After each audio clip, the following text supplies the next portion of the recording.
And joining us now is David Rubenstein, Carlyle co-founder and co-executive chairman. David, great to see you. My pleasure to be here. Thank you for having me. So you just saw the president speak, and in fact, you spoke with the president after his speech.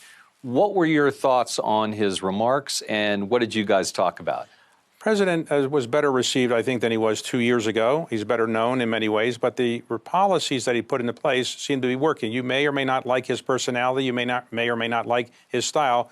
But the economic policies that put in place seem to be working in the United States, and therefore a lot of people here are giving him some credit.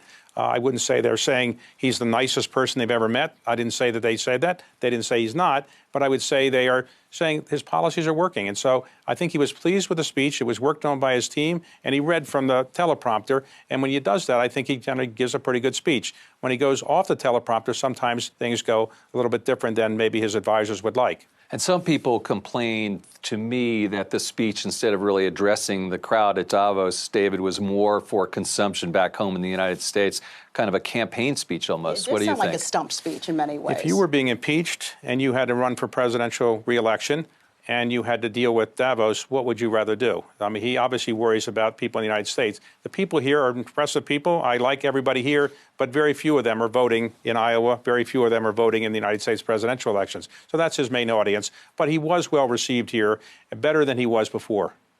The Iowa caucus is coming up. We're going to find out in the coming months who will go up against President Trump for the White House. What are your thoughts? Who might we see as the front runner? Well, the Iowa caucus has changed dramatically. I worked in the White House with Jimmy Carter, and he was given a lot of help by what he did in the Iowa caucuses, but he actually didn't win. He came in second to undecided, and he only got 11,000 votes. That's all it took to propel him. Today, it probably takes 100,000 votes or so to do very well there, or maybe a little bit more. Today, I would say that they're bunched at the top, and you don't really know until the last week or so. Surging a month in advance isn't as good as surging a week in advance. And so you don't really know who's going to get their voters out and so forth. So I do think that they're bunched at the top. There are 3 or 4 at the top, and it could go either way. I think the press is going to make it a big deal if one person wins by 2% or 3%. I don't think it's going to be that big a deal a week later. Do you think Michael Bloomberg has a real shot? Well, not in Iowa, but elsewhere, I should disclose that I have a TV show on Bloomberg TV, and I've long been close to Mike, and I admire him.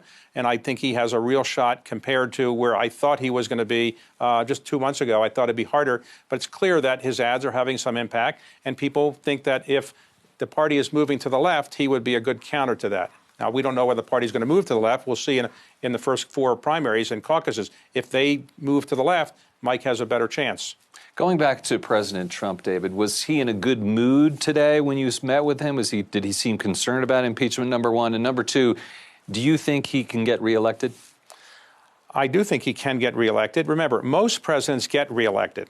And when presidents don't get reelected, it's usually when they're in a recession.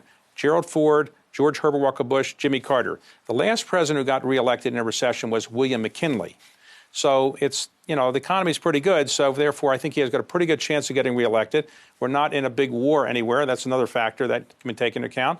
And generally, the economy is as strong as we've seen it in a long time. So, yes, I recognize all the controversies, and I recognize the people that can't stand him. But in the end, it's going to be down to about 6 or 7 states. And in those states, he's doing reasonably well. And his mood?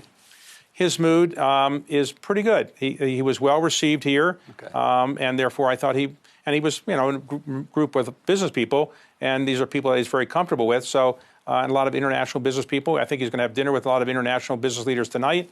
He's going to have breakfast tomorrow with a number of people who are also leaders here. And I think he's in pretty good spirits, actually. I was in the room when he was giving that speech. I was sitting with the media, which can be a critical group, but cynical. And I heard some murmuring, some snickering when he made some grandiose statements. There was one where he said, the U.S. is in the midst of an economic boom, the likes of which the world has never seen before. And his speech was very optimistic, very pro-America, which one would expect from President Trump. But do you think there's a feeling that maybe he's out of touch with the rest of the world, making statements like that? Well, he wouldn't be the first politician to exaggerate how his policies have been better than maybe they have been. But I think his policies have worked, or something's working, because the economy is doing well. Unemployment's low, interest rates are low, consumer spending is up, business spending is in pretty good shape. Stock markets at record highs. What more can you ask of somebody, is what I would say. So there's a lot of a lot of consternation about him personally and some of his policies. But on the economy, it's hard to criticize him on the economy. And I think he was, giving a speech that he was pretty pleased to give. Think about this. Let's suppose you were impeached by the United States House. You have a Senate trial going on, and you come over here and give a speech. Do you think your mind would be on something else? That's amazing to me that he actually came over and his speech was focused on what he was supposed to talk about. All right. David Rubenstein, co-executive chairman of the Carlyle Group. Thank you so much for joining us. Thank you very much.